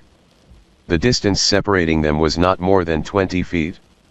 The athletic youth would have covered it in a twinkling. But suddenly he fell to the floor with a smothered groan. "I'm hit hard," he cried, and, raising himself upon one knee, with his left hand pressed to his temple, he drew a revolver with the other. "Don't shoot!" exclaimed Nick. "It's Millie Stevens." The detective made a bound toward the figure. The light which had played full upon it wavered, as if about to vanish. Yet there was time. Nick felt sure of his prize, as he sprang out from his place beside the colonel. And the next thing Nick knew, it was 6 o'clock of the following morning, and he was lying in a bed, looking up into Patsy's face. Chapter 8. Patsy's story and the test proposed. "Are you much hurt?" asked Patsy, anxiously. Nick took in the whole scene before he replied. Beside the bed were Colonel Richmond, Horace, and a man whom Nick rightly judged to be a doctor. "No," said Nick, "I'm not much hurt, except in my feelings." "What happened?" "Patsy. The ghost got away," responded the young man, in a tone of disgust. "I wouldn't talk very much," said Colonel Richmond. "The doctor says that you have been subjected to a severe nervous shock, and—" "My grandmother's ducks!" exclaimed Nick. "Nervous shock? Well, this makes me worse. Why, man, I've been sandbagged." The colonel shook his head. "The power of the unseen forces," he began, but Nick interrupted him. "Look here, Colonel Richmond," he said, "if you had the sensation behind your ear that I've got, you wouldn't talk about mysterious powers of darkness. I know what's the matter with me, and what I want is a chance to get square." "There is no evidence of any injury," said the physician. "There never is in a case of this kind," rejoined Nick. "A sandbag doesn't leave any mark. That's why it is so popular." "It is impossible to convince a stubborn man," said the colonel. "I should think that this experience would have been enough." "Quite enough, thank you," responded Nick, sitting up. "And so, if you gentlemen who kindly put me to bed will gracefully withdraw, I will get into my clothes, and prove to you that I have had enough, and that it is somebody else's turn now." He made them leave him with Patsy. Then he began to dress. "Now tell me your story," he said. "When I jumped for that spook," Patsy began, I got the fearfulest thump on my crust that I've had since that marlin spike fell off the main yard onto me in the little affair of the 5 kernels of corn. It couldn't have been a marker to what you got afterward, though. I went down. But not out. You saw me draw my gun. Well, when you yelled don't fire, I held off, but when I saw you go out I decided that all orders of that kind were cancelled. I blazed away, and, Nick, I put 5 bullets through that figure just as sure as you're an inch high. What happened then? The light went out. I got to your side, and flashed your lantern in half a second. The figure had vanished. The colonel's lamp stood on the sideboard just where he had put it. We had a fair light very soon. I examined you first, and, upon my word, I thought that you were done for. We got you up to this room, and Horace Richmond rode off for the doctor. From what he said about a nervous shock you can judge how much he knows. His help wasn't worth anything. I will back myself against him any day. I made sure that you were only stunned, and would come to all right. Then I hurried down to that room and began my search. Well, you know that room. It is simply built up of traps and panels. A man can go through the floor or the walls almost anywhere. My job would have been a good deal easier if there'd been less of that secret machinery. When there are 500 ways in which a thing could have been done, it's pretty hard to say which one is right. There's a trap pretty nearly in the spot where the figure stood. Probably she came up and went down through that. But how about my shooting? There's the point. I took a direct line from the place where I was to the trap. Following that line, I came to the screen in front of the fireplace. In that screen, and about 4.5 feet from the floor, were 3 bullets. From my pistol. The other 2 are not there. Then, as I figure it out, that ghost has carried them away. My shooting was pretty good, considering the light. The 3 bullets were in the bigness of a watch crystal. I feel sure that the other 2 were aimed just as well. If that's true, then one of the conspirators has some mighty serious wounds. 3 went through her, and she stopped too. But there isn't a drop of blood to be found. The passage under the trap I have explored thoroughly. I can't find a human being or a trace of blood or any of the machinery which they must have used for the light or the ghost. Of course, the failure to find traces of the conspirators is not strange. These passages are so long, and so intricate, and so mighty well gotten up that I haven't had time to go through them all. But the wounded person is another matter. Where she is hidden is more than I can imagine. I hope it wasn't Miss Stevens, said Nick. You called her name. Yes, I thought the chances were that it was she, but, of course, I couldn't recognize her in that rig for certain. Well, if it was she, of course, we shall find it out. It's impossible for her to carry those 2 bullets around with her and not show it. Nick was dressed by this time. They went out into the hall of the new part. Nick had been taken to a room there, instead of being carried to that which had been assigned to him in the old part of the house. From below came the sound of voices. The colonel, the doctor, and Mrs. Pond were talking of the case. Patsy stopped before a closed door in the upper hall. A sign from Patsy arrested Nick's attention. He communicated to Nick in their silent language. That's Horace's room, isn't it? Whom is he talking with? Nick listened. Then he laughed. You fooled yourself there, Patsy, he said. He's talking to a parrot. It's one of his pets. He has a good many. Patsy looked a little sheepish. You can't blame me, Nick, he said. We must suspect everybody in such business as this. Isn't that right? Quite right, responded the detective. They went at once to the old dining hall. Colonel Richmond presently joined them there. To him Nick frankly explained all the events of the previous night, including the disguise which he had adopted in order not to appear in the ghost hunt in his own person. In return the colonel confessed the facts of his visit to the medium. He said that he had done it secretly, because Horace and his daughter so strongly objected to his seeing those who held communion with the other world. As to the woman who had met the colonel, he said that he did not know her name. She was veiled all the time, and did not speak to him. After the disturbance he was careful not to call it and expose this woman had led him to the carriage, and they had hastened away.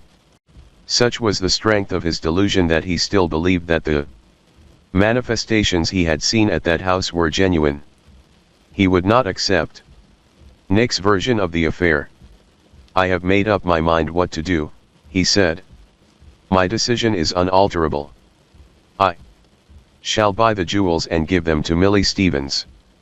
I believe that in so doing I shall carry out my aunt's wishes." It was a queer case for Nick. He had followed up many crimes, and had recovered 100 fortunes in stolen property, but this was the first time that he had seen a robbery going on before his eyes and been unable to prevent it. His pride was aroused. There was no use in combating the colonel's delusion. Of that he felt sure. The man must be humored in order to secure delay. "Colonel Richmond," said Nick, "I wish to suggest to you a final test in this matter. It will settle all doubt and satisfy me thoroughly. If you can convert me to your views, I should think the achievement might be worth the trouble." "It would, indeed," cried the colonel, with sparkling eyes. Nick, with his usual tact, had hit upon exactly the right course. "You believe, of course," he said, "that the spirits of the dead cannot be stopped by bolts and bars?" The colonel smiled, and nodded assent. "The most of the jewels in dispute are, I believe, in the vaults of a safe deposit company," Nick continued. "Very well, my test is this: name some article of the collection which you are sure is there, and see whether your aunt will transfer it to Miss Stevens' possession. It should be as easy for a ghost to take anything from the vaults of a safe deposit company as from that dressing table upstairs. Will you consent to the test?" The colonel stood irresolute. "Consent," said a voice, as of a woman standing beside them. Yet the three men were the only human beings in that room. The voice came from that screen, cried Patsy, and he leaped toward the old fireplace. He tore away the screen. No one was there. "It was my aunt's voice," said the colonel, calmly. "I consent." "Consent to what?" asked Horace Richmond, entering the room at that moment. The test was explained to him. "Good," he whispered to Nick. "A fine idea. Name a piece of jewelry," said the detective to the colonel. "Among all her wonderful collection," replied Colonel Richmond, speaking slowly, "there was no piece of which she was more proud than the gold clasp, studded with diamonds, which you well remember, Horace." "I do," responded Horace.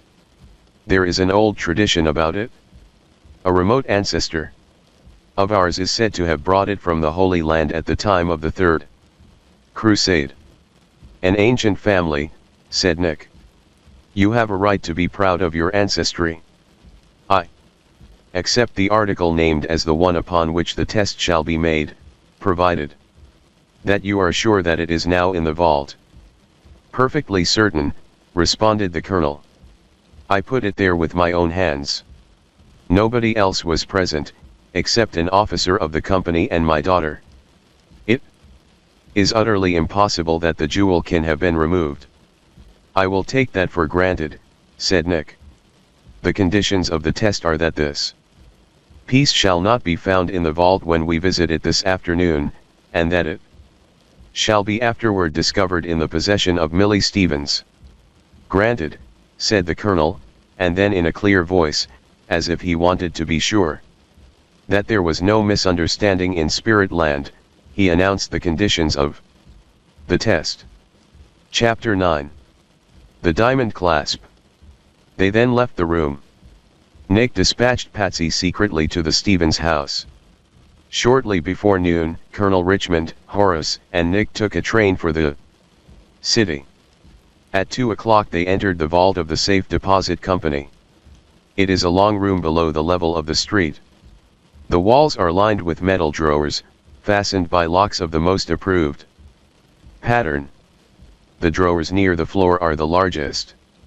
They are, perhaps, a foot square, as seen when closed.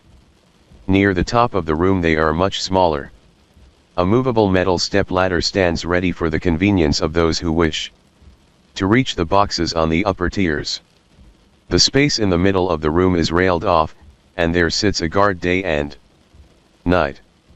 This is ours, said the colonel, advancing toward one of the larger drawers. I placed the diamond clasp on the very top of the pile of jewels within. It was in a case of its own. Nick turned to speak to the officer in charge. He questioned him regarding the possibility of any person taking anything from the boxes. He asked especially about the custody of Mrs. Pond's jewels. Colonel Richmond and Mrs. Pond have the 2 keys necessary for opening the drawer, said the official. Yes, said Colonel Richmond, speaking over his shoulder to Nick. I told you all about that, and I explained how the second key happened to be in my possession instead of Mrs. Pond's. True, said Nick, apologetically, that was not what I was asking about. At that moment he heard the click of the drawer as it was pulled open. Here, wait for me, he cried. I should see everything. As he stepped forward, Horace Richmond was just closing the little case which had held the diamond clasp. The colonel was turning away. I am deeply disappointed, he said. The clasp is there.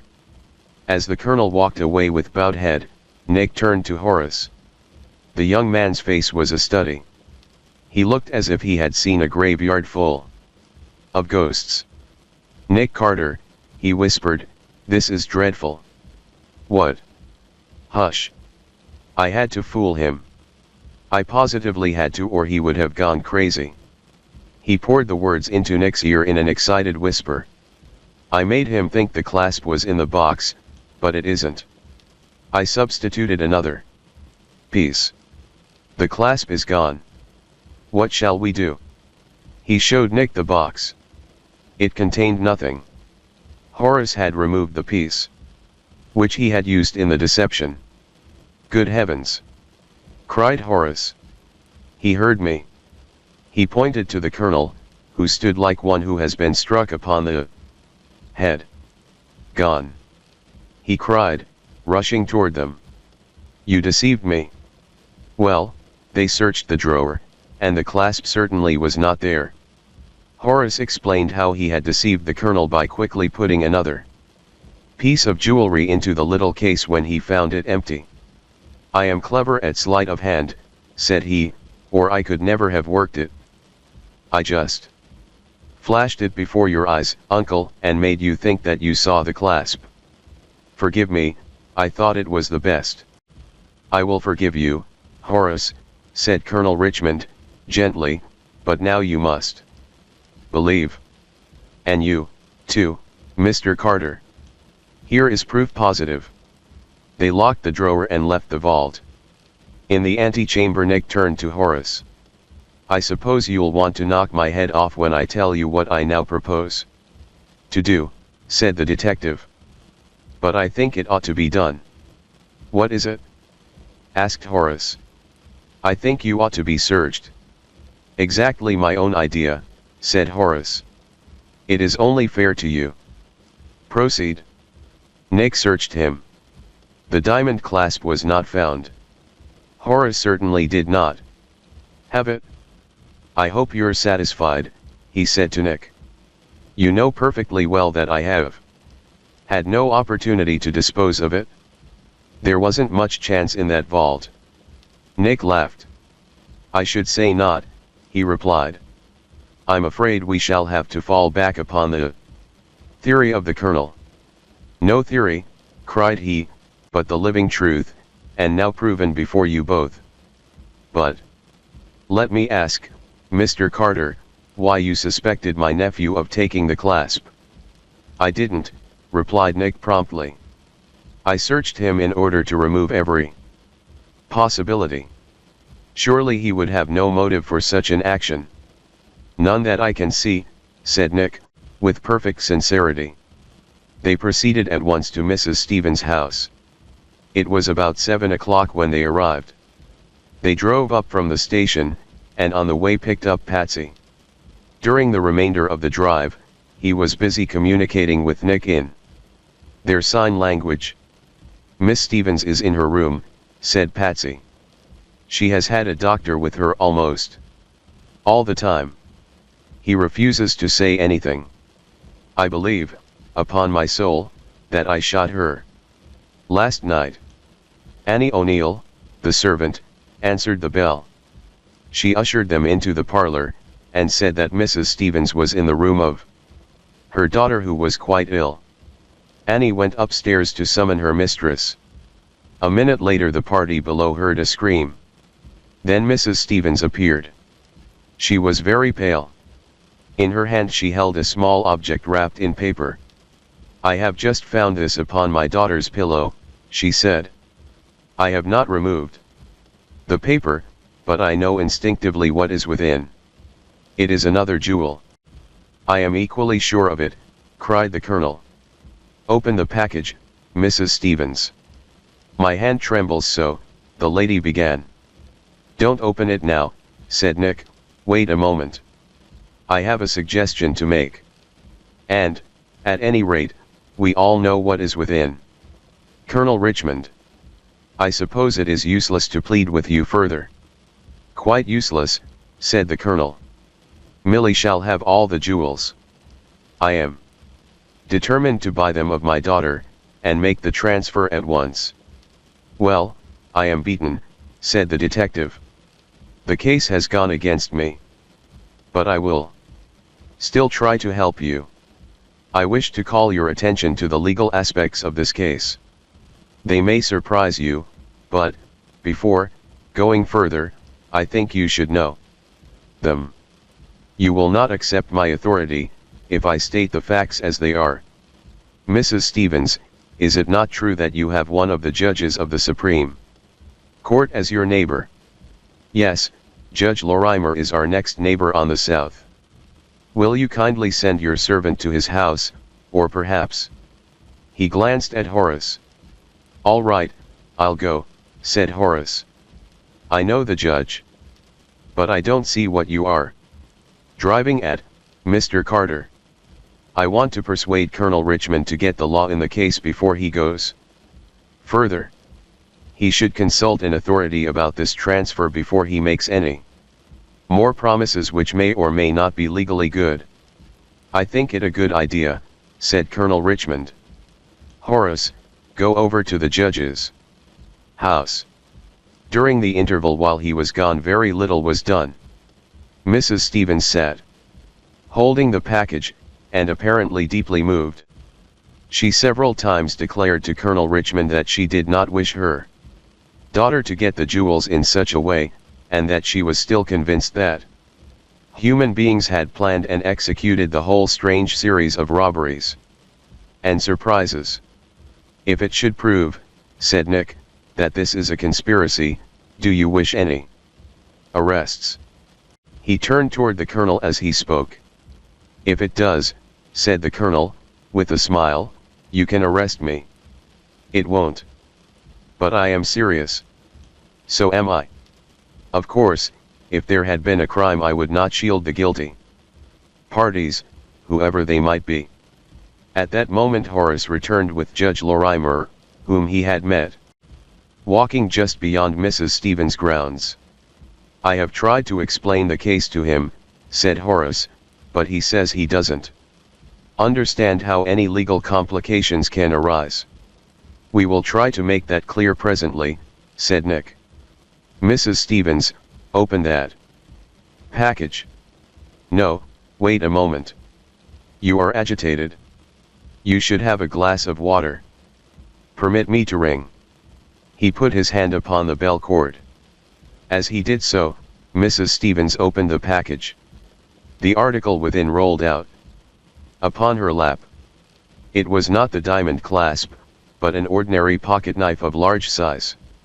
Why, Nick, it's yours, cried Patsy. So it is, responded the detective. But this is a diamond clasp. He drew the relic of the Third Crusade from his pocket as he spoke, and handed it to the colonel. At that moment Annie O'Neill appeared at the door in answer to the bell. And now, said Nick, while the others stared in wonder, we will consider the legal points involved. Judge Lorimer, here are the necessary blank forms. Please grant me warrants for the arrest of Horace Richmond and Annie O'Neill for criminal conspiracy. Chapter X. Some clever tricks explained. No sooner had Nick uttered these words than a loud cry rang through the house. Instantly Millie Stevens appeared upon the threshold of the parlor. Horace, she cried. Tell me it is not true. You have not done this. Certainly not, he exclaimed. It is an absurd slander. Carter, you'll be sorry for this.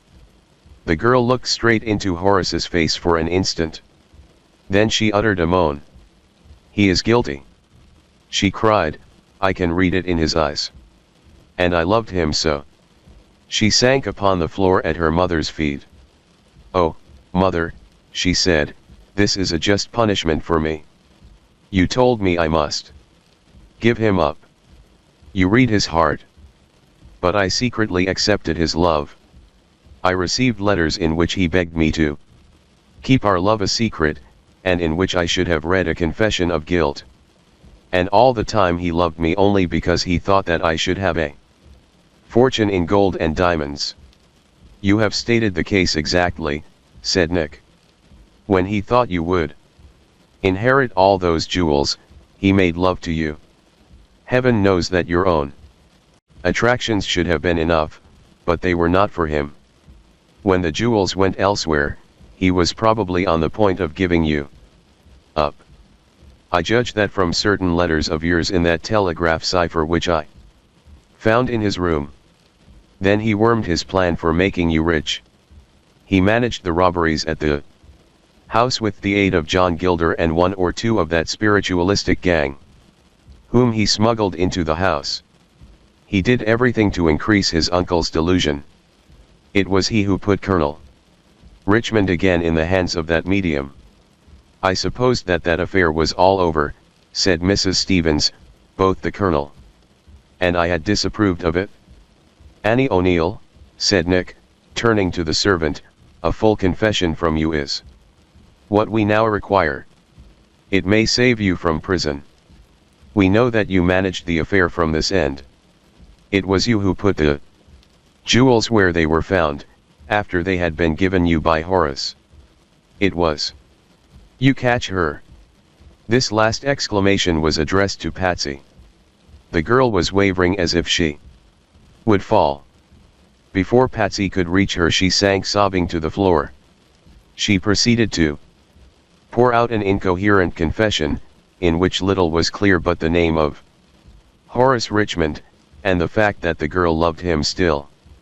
I've been waiting for this, said Horace, with a brutal sneer. Trust a woman and lose the game. Well, it's all up. I loved you, Millie, but not enough to marry you without the jewels. So I schemed for the transfer, and I have failed. It was Annie O'Neill whom you followed last night, Patsy, said Nick. Who was the man? John Gilder, gasped the terrified girl. And you played ghost? Yes, sir. But how about my shooting? Asked Patsy. How does Annie O'Neill happen to be alive? Read that from Chick, said Nick, producing a paper. He's made some discoveries in the Colonel's house today while we were all away. He's found the ghost. It seems that this girl was inside of a hollow dummy. She stood over a trap door. Just as soon as she had shown her face, she dropped the veil, and went through the trap. The dummy still continued to stand there, and you shot at it? 2 of your bullets flattened on its steel braces. The rest went through. John Gilder flashed the light. When he turned it off, the dummy was hauled down through the trap, and hidden in a place that neither you nor I found, Patsy. Colonel Richmond seemed to be in a trance. But the mysterious force, he said, at last. The injury to yourself and your assistant. How do you explain that? It was done by John Gilder swinging a sandbag on a string at the end of a pole, which he poked through one of those panels. It couldn't be seen in that dim light, and it made a fearful weapon. It's a wonder that he didn't knock our heads off. I thought that I heard something whiz, muttered Patsy. And yet I heard her voice this morning, said the Colonel. She said consent. No, she didn't, I said it, rejoined Nick. I'm something of a ventriloquist.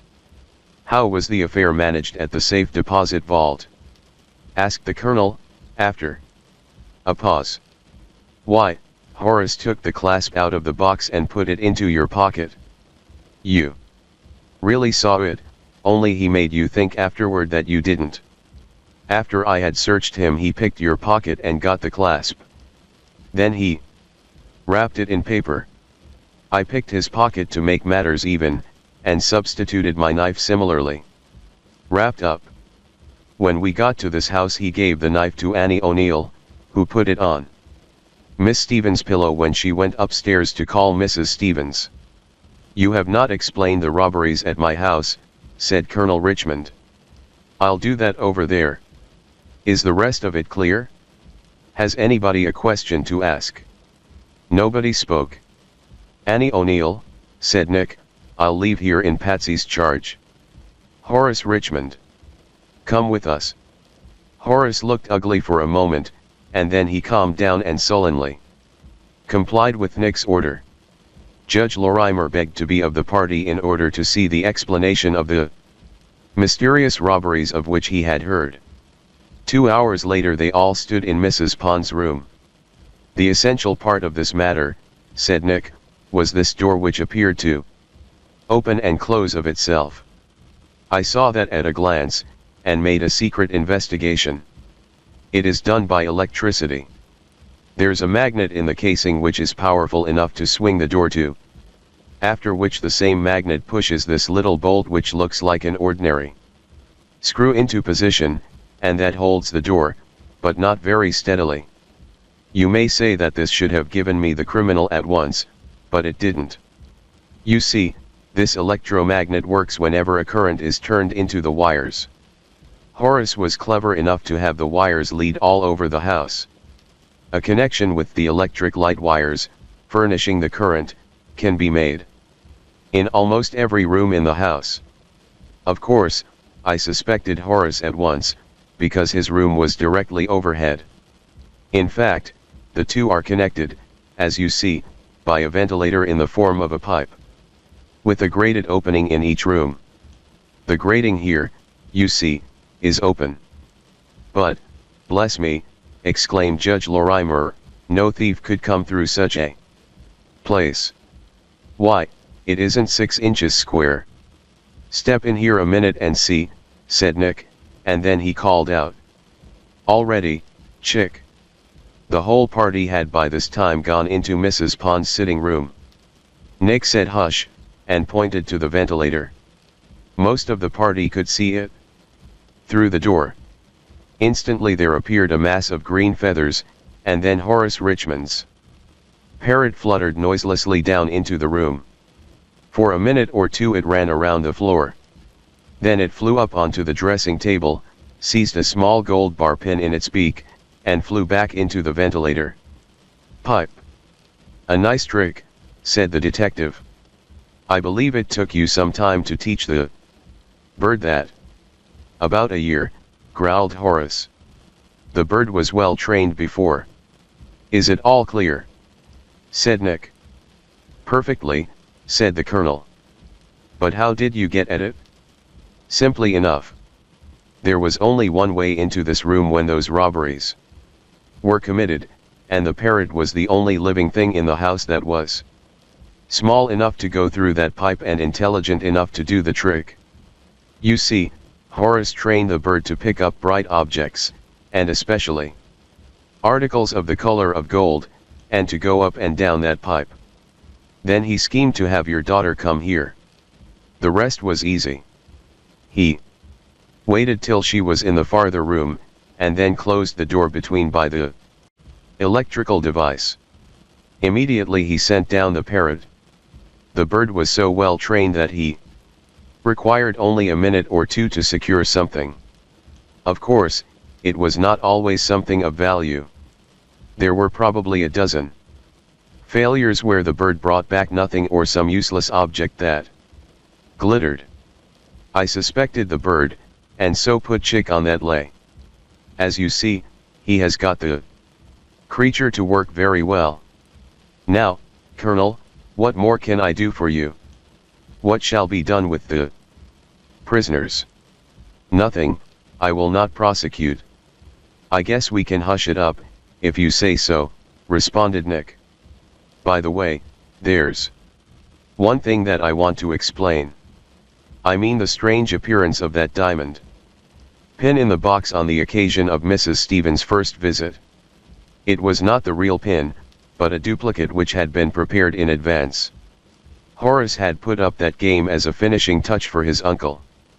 Mrs. Pond had forced Horace to go for me, but he wouldn't be scared out. He played the game right under my nose. Annie O'Neill had the duplicate pin. She opened that box while Mrs. Stevens was calling to her daughter, as she testified, and put the duplicate into it. Then she wrapped it up just as before. So I won't have to give up the jewels, said Mrs. Pond. I am afraid you will, said Nick. The queerest part of the story is to come. Chick has found a later will by Miss Lavina Richmond. It is undoubtedly genuine. And where do you suppose it was found? The strangest of all places, in Horace Richmond's room. She died there, responded the Colonel. She must have hidden the will during her last illness. It is strange to think of Horace Richmond struggling with that parrot, and putting up his elaborate schemes, while the document which would have given him all he wanted was hidden in his own room. Horace Richmond's face at that moment was an amusing spectacle. So was Mrs. Pond's. Never mind, daughter, said the Colonel. It is better so. I will make good the loss to you. And so ends Nick Carter's ghost story in a most natural manner. Nobody was ever punished for the affair. Even the gang of mediums and healers whom Nick had rounded up were released after their night in jail, because, on sober second thought, their dupes were ashamed to complain against them.